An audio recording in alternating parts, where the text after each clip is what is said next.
매년 과기정통부는 경제적, 사회적으로 파급 효과가 큰 미래 신기술을 선정해 기술 영향평가를 실시하고 있습니다.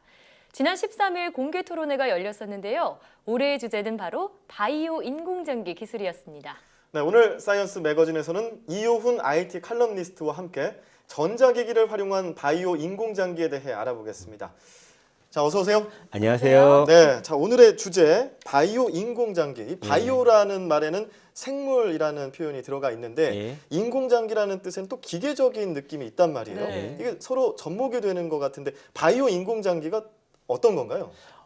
솔직히 말만 들으면 예. 얼핏 들으면 뭔가 좀 알 것 같다 싶은데 또 자세히 생각해 보면 뭐라고 설명하기는 어렵다 이런 단어가 이 바이오 인공장기가 아닌가 싶습니다. 네. 근데 이날 토론회에서 발표된 내용을 따르자면 인간의 손상된 세포, 조직 및 이 장기를 대체하는 기술이다라고 이렇게 정의를 내리고 있습니다. 네. 예. 구체적으로는 동물의 장기를 이식해서 인간 장기를 대체하는 이종 장기 기술이나요? 아니면 세포 및 생체 재료 등을 이용해서 장기를 대체하는 세포 기반 인공 장기 기술, 그리고 바이오 및 전자 기술을 융합해서 만든 기계 장치로 인간 장기나 조직을 대체하는 전자기기 인공 장기 기술을 이제 말한다라고 합니다. 네, 사실 장기 이식을 기다리는 분들 너무나도 많잖아요. 예. 이렇게 인공장기 기술을 조금 개발하려고 하고 이게 토론회까지도 나온 걸 보면은 그만큼 인공장기에 대해서 기다리는 분들이 많아서겠죠? 예, 그렇습니다. 거의 현재는 이 장기 이식 수요와 공급이 좀 심각하게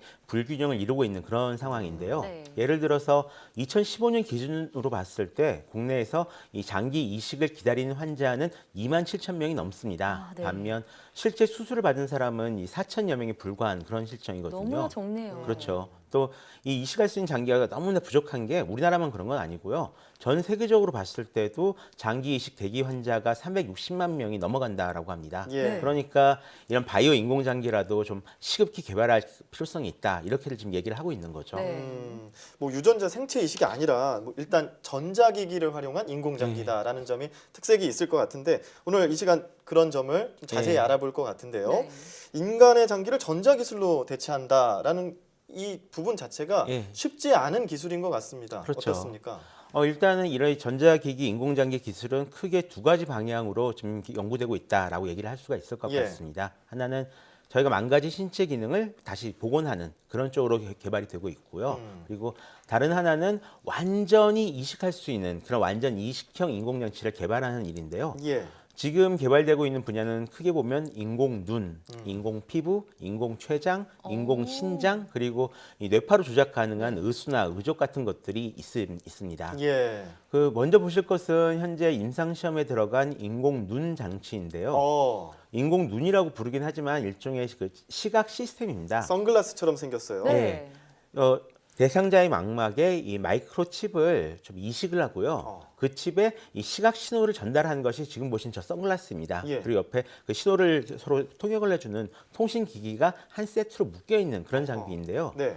이 장비를 통하면은 지금 나오신 분이 시력을 완전히 상실하신 분이거든요. 근데 이런 분들이 흐릿하지만 다시 시력을 일단 얻을 수가 있습니다. 직접 예. 걸어 나오시기도 하네요. 예. 그래요? 그리고 현재 지금 신체 삽입형 인공신장 같은 경우는 굉장히 관심 받는 그런 인공장기 네. 중 하나인데요. 이게 바로 인공신장이라는 거죠. 예, 몸속에 장착하는 인공신장입니다. 네. 아무래도 이 당뇨병 같은 만성 질환을 가진 사람이 늘어나면서 그 후유증으로 인해서 이 신장 합병증 환자도 굉장히 늘어났기 때문에 그런데요. 예. 네. 지금은 이제 인공 투석 같은 거, 혈액 투석 같은 거 받으시면서 좀 많이 힘들어하시잖아요. 네. 그런 분들이 조만간 이런 휴대가 가능한 인공 신장을 이식해서 좀 편하게 사실 수 있을지 많은 사람들이 좀 기대를 하고 있습니다. 네, 사실 심장의 기능을 돕는 심실 보조 장치 같은 경우에는 예. 지금도 종종 쓰이고 있잖아요. 그런데 앞서 화면에서 봤던 이런 눈, 장기 예. 같은 것들 보니까요, 이 인공장기 기술이 생각보다 빠르게 발전하고 있다 이런 생각이 들어요. 예. 어느 정도 수준까지 와 있나요? 일단은 그 일부 심장 기능을 대신하는 뭐 심실 보조 장치나 아니면 이 심장 박동을 도와주는 장치 같은 경우는 지금도 좀 많이 쓰이고 있는 그런 상황이고요. 네. 이 전자기기 인공 장기만을 놓고 본다면 굉장히 많은 분야에서 이미 이용이 되고 있습니다. 네. 주로 장기 이식을 하기 전에 또는 일시적으로 기능을 대체하거나 아니면 보조해주는 그런 역할로 지금 쓰이고 있는 상황이고요. 네. 기술 수준 자체는 자체는 미국이 가장 높습니다. 네. 그리고 그 뒤를 일본, EU, 한국, 중국이 좀 따라가고 있는 그런 모양새인데요. 한국도 어느 정도 수준에 올라와 있군요. 솔직히 말씀드리자면 기술 격차가 좀 나는 편이기는 합니다. 예. 네. 먼저 보실 장면은 추리 연방 공과대학 기능성 재료 연구소에서 공개한 실리콘 심장 프로토타입을 테스트하고 있는 그런 모습입니다. 아, 심장처럼 뭔가 실리콘 심장. 뻐무질이 나오는 그런 그러네요. 실제 모습이에요? 심장과 비슷한 크기로 이제 3D 프린팅한 제품인데요. 네. 이처럼 심장 기능을 도와주는 장비는 1950년대부터 계속 개발되어 왔습니다. 예. 크게는 아까 얘기했던 심실 보조 장치와 그리고 완전한 인공 심장으로 이제 나뉘는데요. 완전 인공 심장 역시 산업용 제품이 이미 출시되어 있습니다. 네. 다만 아직 심장을 완전히 대체할 수 있는 수준은 아니고요. 이 몸속에 완전히 심장할 수 있는 이식할 수 삽입할 있는 수 인공 있는, 심장 같은 경우는 임상 실험 중에 어떤 실패를 계속 반복하고 있는, 그러니까 이식하고 돌아가시고 이식하고 사망하고 이런 일이 좀 반복되고 있는 그런 상황입니다. 예. 그리고 인공폐 역시 이미 좀 많이 쓰이고 있는 인공장기인데요. 이거는 폐처럼 생기진 않았습니다. 네. 네, 보통 에크모라고 불리는 장비가 가장 유명한데요. 예전 2015년 메르스 사태 때 많이 사용돼서 좀 많은 분들이 알고 계실 그런 장비죠. 네. 예. 간단히 보면은 이 피를 빼서 산소를 첨가한 다음에 다시 몸에 넣어주는 그런 장치이지만 이 폐 이식 수술을 비롯해서 폐 이식을 기다리는 환자들에게 굉장히 많은 시간을 벌어주고 있다라고 합니다. 폐처럼 예. 생기진 않았지만 폐의 기능을 도와주는 예. 것을 하네요. 예. 참 이런 그 장기 이식 기술 같은 경우에는 서로 기술 간의 융합이 중요한 것 같습니다. 예. 그런데 그 중에서도 또 3D 프린팅을 이용하는 그런 기술도 있고 예. 여러 가지 기술 융합들이 필요할 것 같은데 어떤 기술들이 주로 이용되나요? 일단은 이 3D 프린팅이 가장 중요한 지금 어떤 기술 장치가 되고 있습니다. 네. 아까 그 보셨던 것처럼 이 3D 프린팅을 이용해서 인공 장기를 만드는 일이 굉장히 많아지고 있는데요. 이 아까 인공 심장 프로토타입 같은 경우도 3D 프린팅으로 이제 출력한 그런 거잖아요. 그렇죠. 이런 식으로 이 바이오 3D 프린터를 이용해서 피부를 찍어낸다거나 아니면 인공 심장을 만든다거나 인공 귀를 이제 프린트하기도 했었고요. 예, 예. 거기다가 인공 코나 인공 뼈를 만드는 일은 이미 일상화되고 있습니다. 여기에 더해서 인공 혈관이나 인공으로 사람이 간을 찍는 일도 현재 지금 테스트 중에 있습니다. 예. 그리고 이제 또 칩 위의 장기라고 해가지고, 그러니까 올간 원더 칩이라고 해가지고요. 예.